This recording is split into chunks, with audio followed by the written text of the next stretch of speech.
I'd like to open the second annual Mobile Government Forum. This year's event has three goals.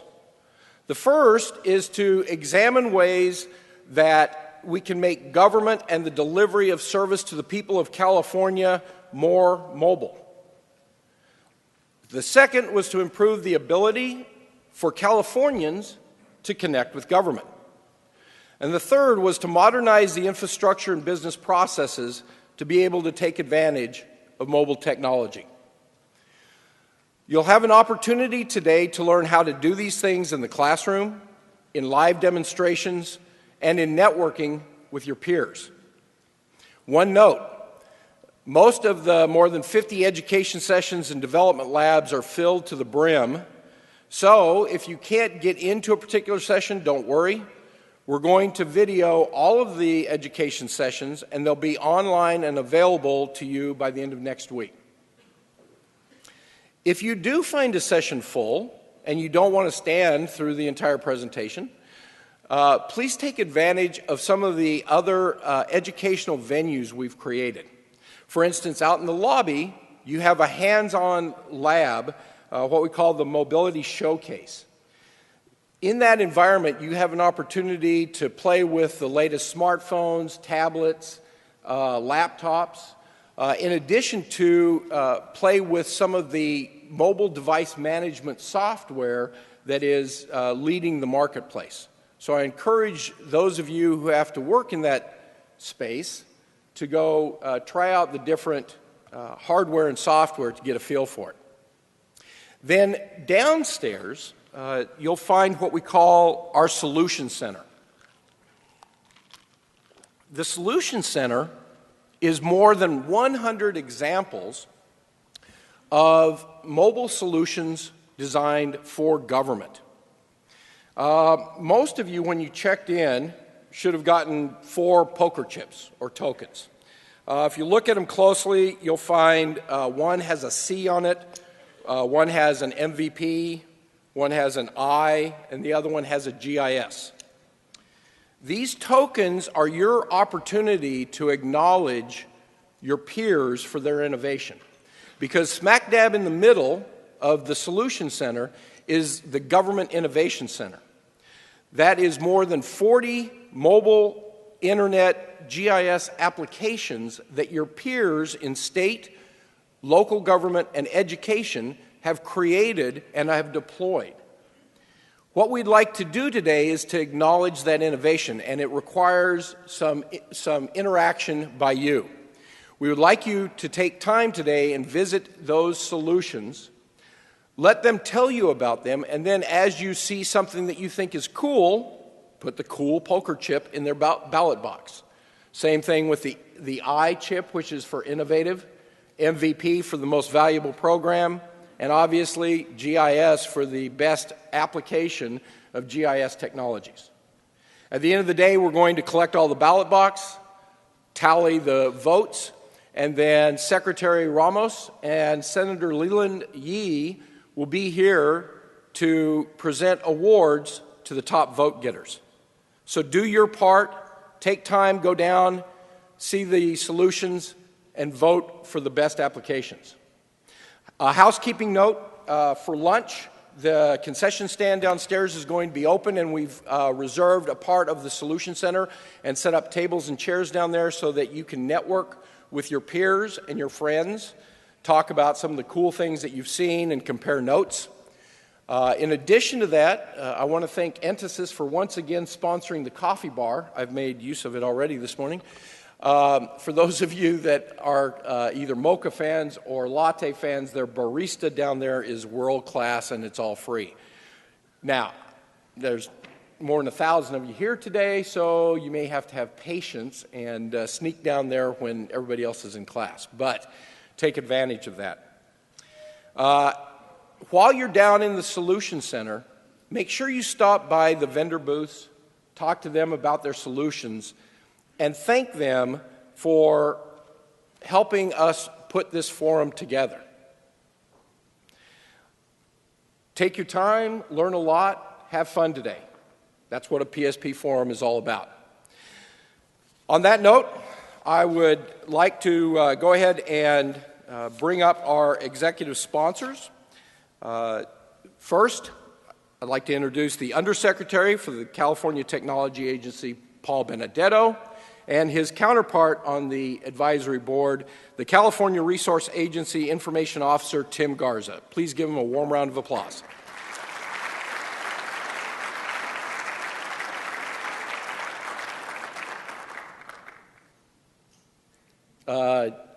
Tim, Paul. All right, a presenter's nightmare. Have you guys seen Tim and Paul? Oh. There. Tim, I thought this started about 9:30. I'm still shaving. Hello? What are you guys doing? You're leaving me hanging here. Well, hello, Tim. Yes, I'm here. Russ, I told you I had this important CIO meeting this morning. As you can see, I have an important CIO morning meeting. I got a little late, So, is it appropriate, Tim, to say that was a Mickey Mouse operation? Well, I've dealt with PSP a lot, so I'm used to that. Oh, nice guy. What happened to your teammate? Sorry. Hey, Russ. How you guys doing? What? Paul, you must be over there. I told you I had this meeting. Hey, I'm sorry. I thought it was started at 9:30, and so I just finished. I'm starting to finish shaving, and then Carrie has to do my makeup for me. Don't worry about it. People are used to the CTA being a little late. Hey, Russ. I have a question for you. I recognize the person in the giant hat. That looks like Carlos, but where's Panora and where's Armani in that mix? Well, I think you can pick who's who here for the AIO community, Paul. I can now.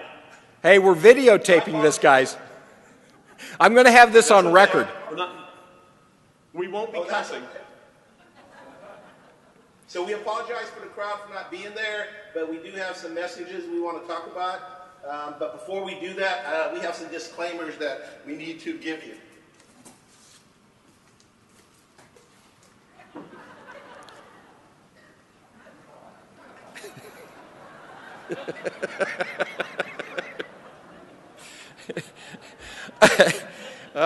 Okay, so everybody's aware now, Tim. Okay, so since the crew couldn't put a neck on me, I just wanted to really get a little serious now, and I think this is a very important forum we're doing today. As you look around your own worlds, if you look around your private lives, look out how mobility has affected your private lives. Look how you use it today. Look how your friends and family use it. Look how the private sector companies that you deal with use it. How do they use it? They use it as a business enabler. So my message to you today is, this is not about technology, this forum. It's about business enabling. And what we need to do today is take this as an opportunity to look at how we can better use mobility in government to improve the services to the California citizens, to improve our government operations and business processes, and to improve basically the tools we provide to our employees. So please use today as an opportunity to learn, to rethink, and to just have some fun around how can you enable us to help the citizens of California, to help your own operations, whether you're in local government or state government. And then, like Russ said, have some fun and enjoy yourself. Now, before I turn it over to my counterpart, Paul, so he's going to start with all the elegant speaking. Paul's a Dodger fan, everybody. So we have to remind Paul about a couple things. So Paul, before you talk about the Dodgers, I just want to remind you. Can you see this, Paul? Yes, I see that, Tim. So can I get it from the crowd real quick? Let's go, Giants! Let's go, Giants! All right, Paul, it's all yours. That's a hard act to follow, Paul. Yeah, I'll try. First of all, welcome. Thank you guys so much for being here.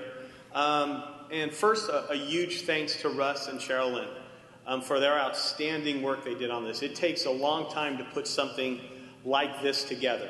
And again, thank you guys very much. You guys did a wonderful job. And a big thanks again to our sponsors and the board members for their involvement. Because without them, none of this is possible.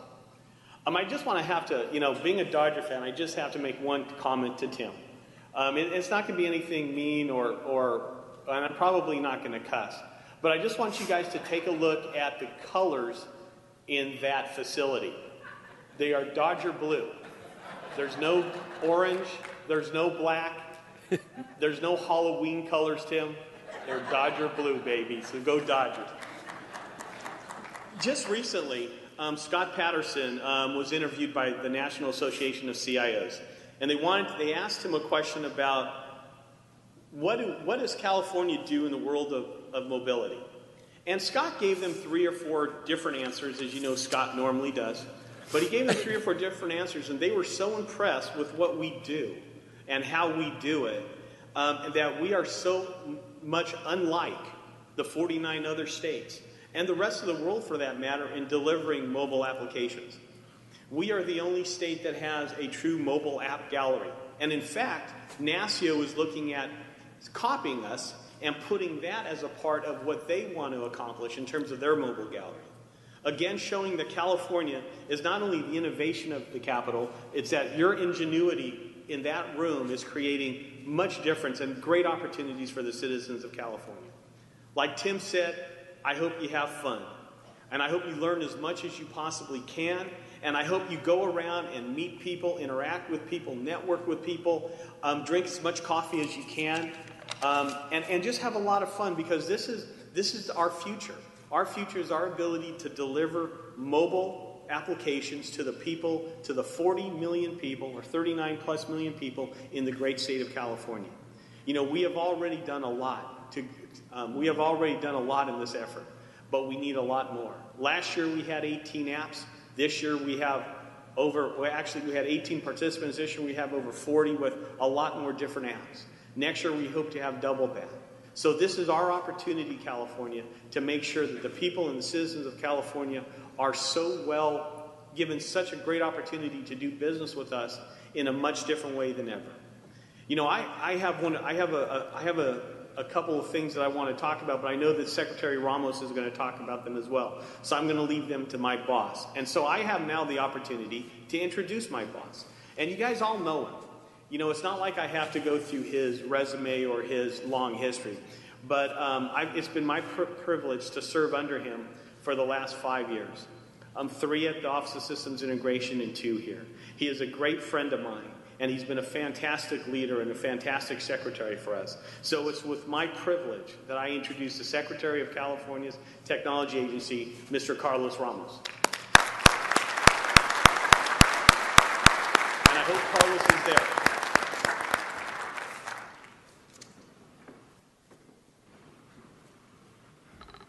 Now you guys know what I have to deal with every day.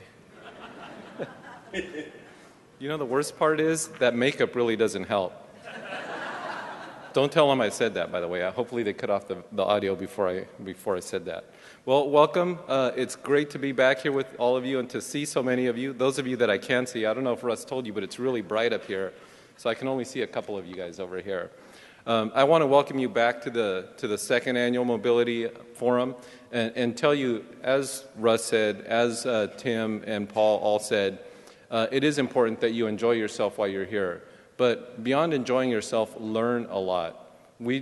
Russ and the team, they did a great job of bringing in not only the public sector entities that are doing a lot in the area of mobility, but they also brought in a lot of the experts and the people that actually have the technical know-how from the private sector to come in and showcase all the things that they're doing and that they're working with other public sector entities on, and private sector entities in terms of leveraging mobile technologies. So make sure you do go downstairs. I know with having the presentations and education sessions up here in the Solution Center downstairs, it might be a little disjointed, but please go down there. Put your hands on the technology that they're showcasing. Go look at the applications that the different public sector entities are showing down there and learn from that. And then, more importantly, take from that an experience and saying, okay, what can I do in the agency or the program areas that I support? A couple of other things that I wanted to mention as well. Right outside here is a hands-on part of it, right, where you can go and try all the cool new smartphones. There's mobile device management tools, development tools, and a bunch of other things that you can actually go and play around with. So please make sure you do that as well. And right before you come in the doors here, there are 2 tables that are very important. First of all, let me see how many of you are in the private sector. If you don't mind, just kind of raise your hands, maybe even stand up, just so I can kind of get a sense of who you all are. Well, you know, you actually are quite outnumbered by the public sector. So for our private sector partners, I want to announce an event that's coming up on May 2nd. ITLA, I believe you guys are in the house, right? Our IT Leadership Academy. I see a couple of you here. So the IT Leadership Academy took on as its project this year, or one of its projects, hosting a Vendor Connect Forum. The idea is to bring state technology leaders together and the vendor community without an agenda, without a specific topic area, but really so that you can have a chance to meet with AIOs and CIOs, be able to talk about the issues and concerns or interests that you have, to showcase the technologies that you have, and then hear from the technology leaders in the state. What are their strategies? What are their initiatives? What do they have on their drawing boards over the next year or a couple of years? So that'll be May 2nd. There's online registration, I believe, is open now. Is that correct, ITLA? So you can get to it from our website at cio.ca.gov, and there's also a table out there with a lot of information about it. So please stop by the information table. And then right next to that table is a job fair or a job recruitment table, and that's for the state of California. We need technologists. We need them from within state government. We need folks to come in from outside of state government. Government needs technology, and the technology community needs you. So stop by and check out the job openings that are there, the ongoing testing that's going on for different technology positions.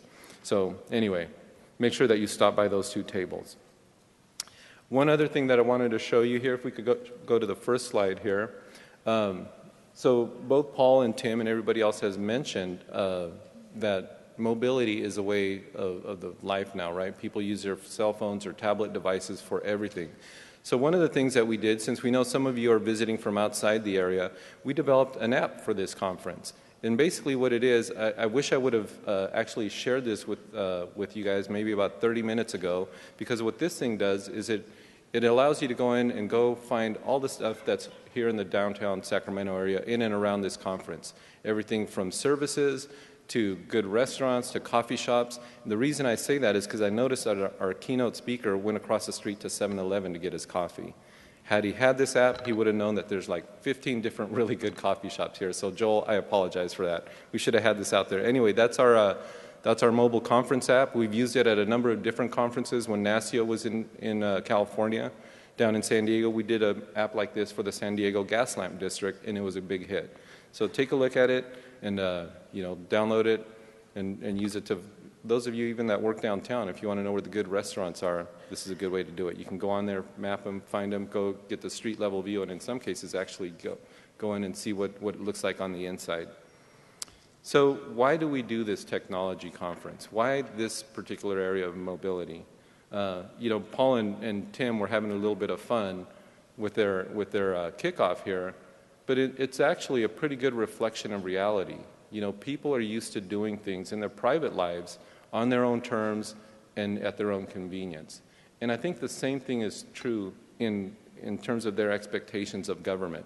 They want to be able to interact and interface with government on their terms and at their convenience, whether they're in their pajamas like Tim was, or whether in the, shaving or in the bathroom like Paul was. He wasn't really in the bathroom, but. So folks are interested in leveraging mobile technologies to make their lives easier and make their interactions with government. And the other thing that we do have to recognize is people love their mobile devices. It's a way of life. People have them, whether it's your cell phone or your tablet, and that's not going to change. I wanted to show you a couple of interesting statistics here. Well, I guess I have to point it there. So I have kids. I have young folks that live with me. They use their phone everywhere. I mean, they can be in the back seat of the car sitting next to each other and they're texting each other. Or they can be in the middle of the movies. All of you have seen this, right? They're on the phone. They're doing almost everything that they need to do on their mobile phones. People love their mobile phones. Just a couple of interesting statistics here. This one I thought was kind of interesting. Most people, if you had to leave one thing at home, it was either your lunch or your cell phone. Most people would choose to leave their lunch at home. I find that kind of hard to believe, but not really. Here's the other thing. Folks love their tablet devices. Whoops. Could you advance that for me? There we go. People love their tablet devices, and I guess it's something cultural because it goes back to olden times as well. The average person spends something like 90 minutes a day on their tablet device. They use them everywhere. They travel with them. Interestingly enough, 35% of people surveyed said they use their tablets in the bathroom. I'm not sure what part of the bathroom, but I imagine it's someplace where you have both hands free, so you must be sitting. And it's estimated that by 2015, over 82 million tablets will be sold in the U.S. So it's a trend that we need to recognize and one that we need to see the growth and understand its impact on the request for government services. Paul mentioned how last year at this event, I think actually the number was 8 solutions that were being showcased. Today it's 40. So in 1 year, we've had that big increase. I want to show you something else that shows, can we go to the next slide? So 2005, that was the last time we lost a pope or elected a new pope, right? Take a look at the picture from 2005 and take a look at the picture from 2013. Do you notice anything different there? So if you figure, even in the Vatican, even in places like that, you know, cell phones are having, and mobile devices are having an impact. And it's not just cell phones. You can see a couple of tablets there. That's how people get information. That's how people share information, how they interact with each other, and how they stay connected.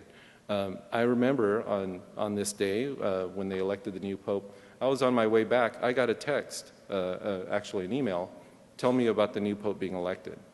And so I was thinking, in an instant, people all around the world knew. There was pictures, there was videos of the white smoke coming out. So people are just used to mobility more and more. So now what I'm going to do is I'm going to tell you a little personal story. We can go to the next slide. It's kind of a sad story, so brace yourselves. But I want to tell you a personal story because I think it illustrates a good point here. Just about a month ago, you remember when it was really cold?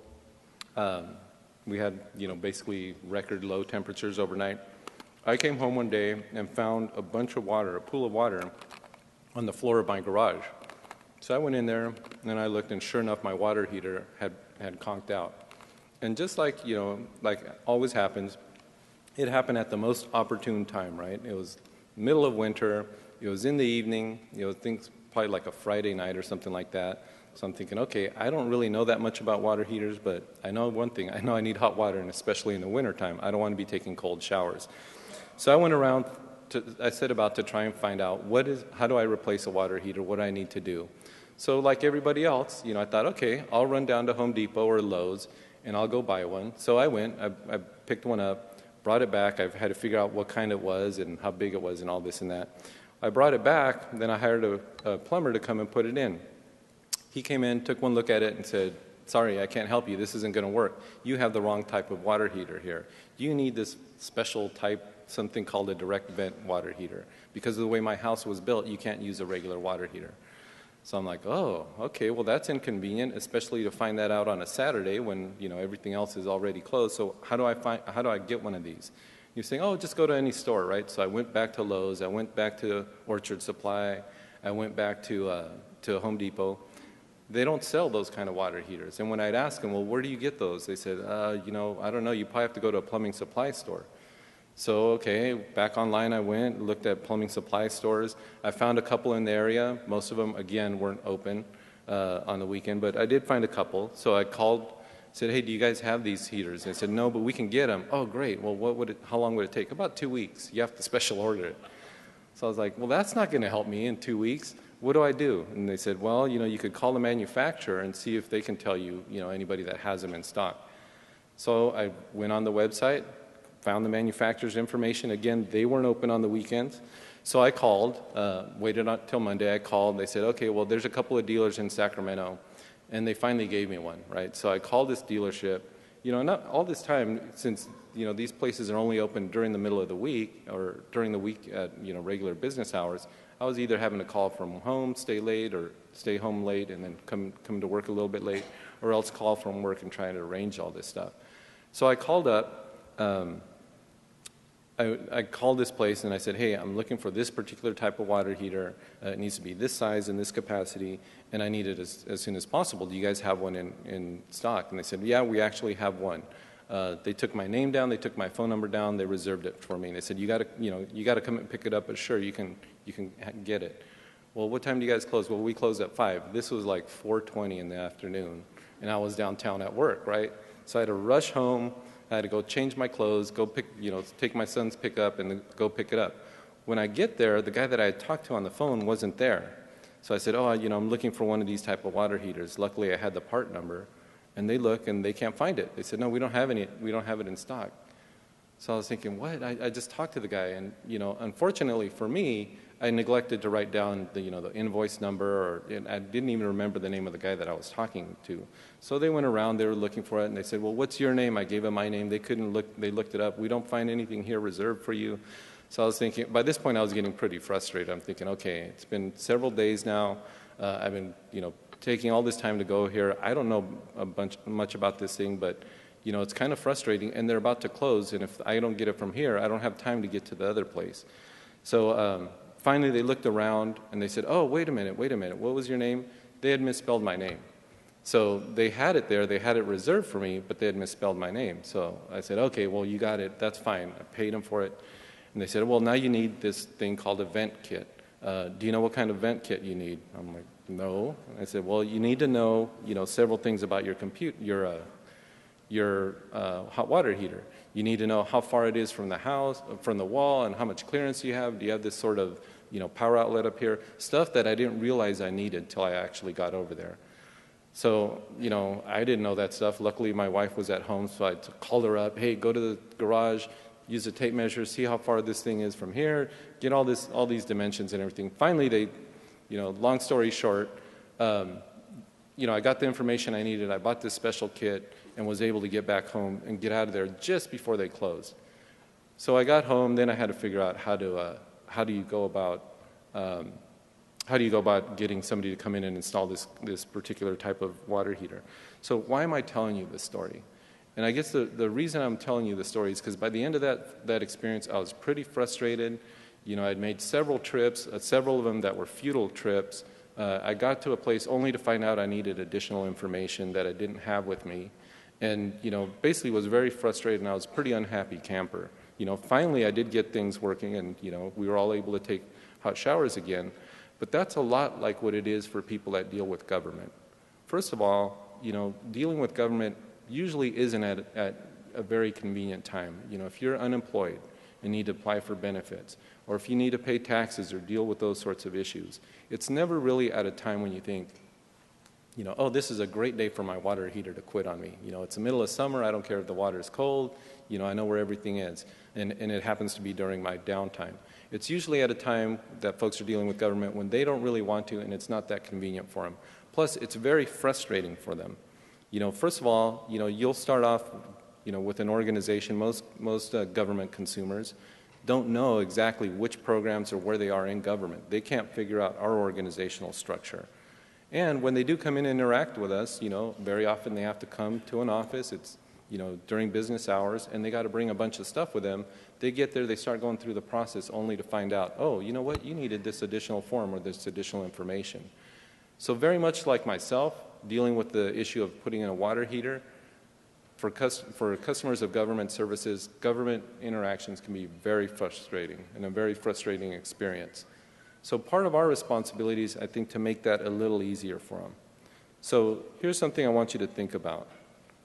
Can you go to the next slide? We're going to spend a lot of money on technology. This is our IT spend as we've been able to calculate it. So most of you know we require departments to submit a 5-year capital plan. Our capital plan for the next 5 years estimates over $900 million of expenditures on new technology initiatives, right? And these are the ones that have been approved and the ones that are reportable. There was a lot more on people's drawing boards. Our 2013 cost report, meaning that what we're spending on technology today, is about $2.1 billion a year. That's how much we think we're going to spend on technology, on maintaining our existing systems. And then if you look at our project portfolio, these are the ones that are already in flight. There's a total value of those of about $5.2 billion. So we're going to be spending a lot of money in technology. Government is relying on technology. So here's my request to you. Go to the next slide. As we're spending in technology, as you're making decisions about what we're going to spend on, put yourself in the customer's shoes. See that picture on the left there?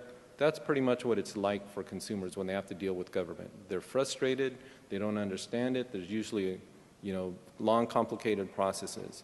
So what can we do in the area of technology to make sure that we have an impact that the consumer feels?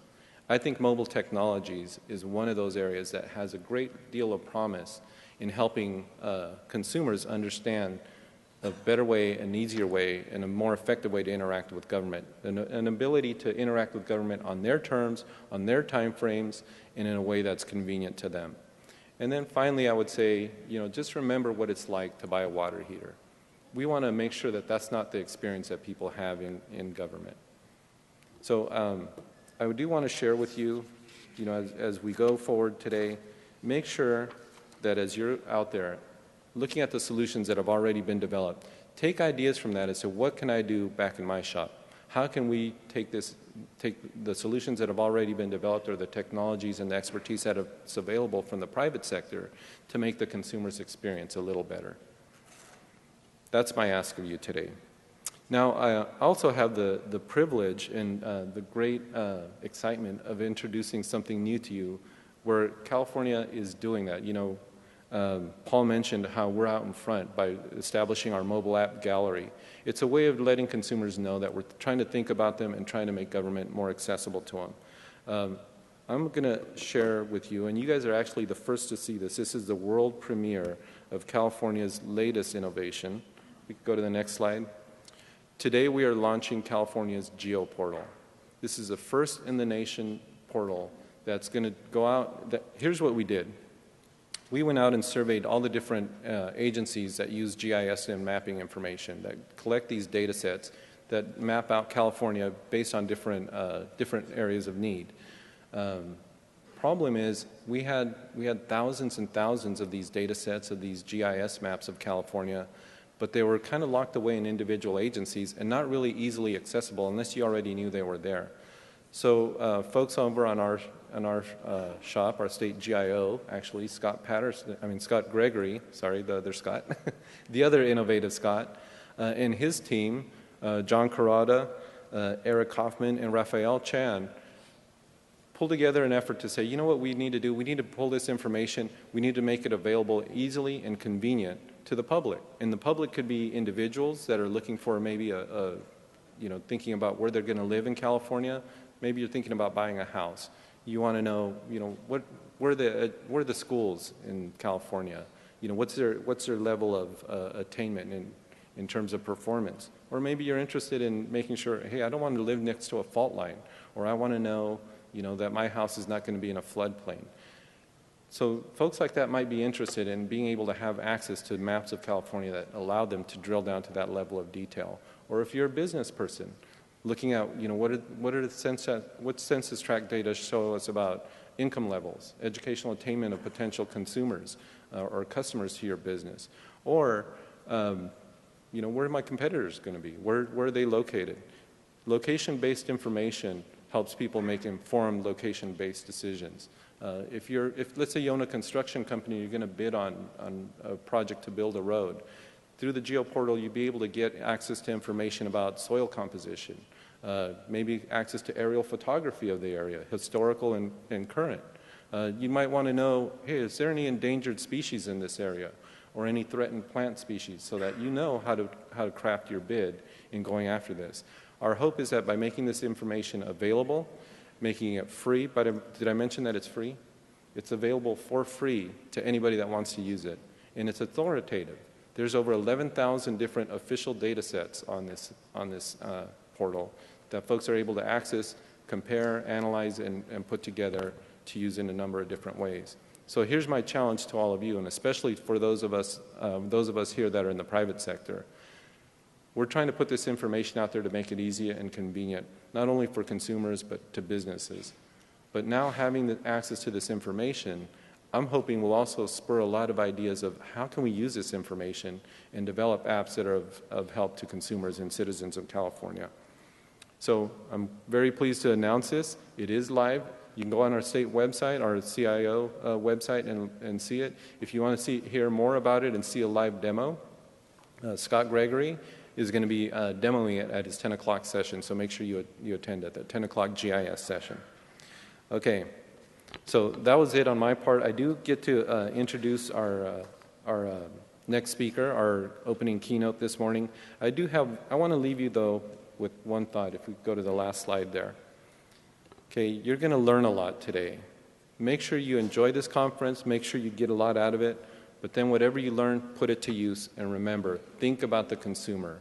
How do we make government more accessible, more efficient, more effective, and friendlier to our consumers?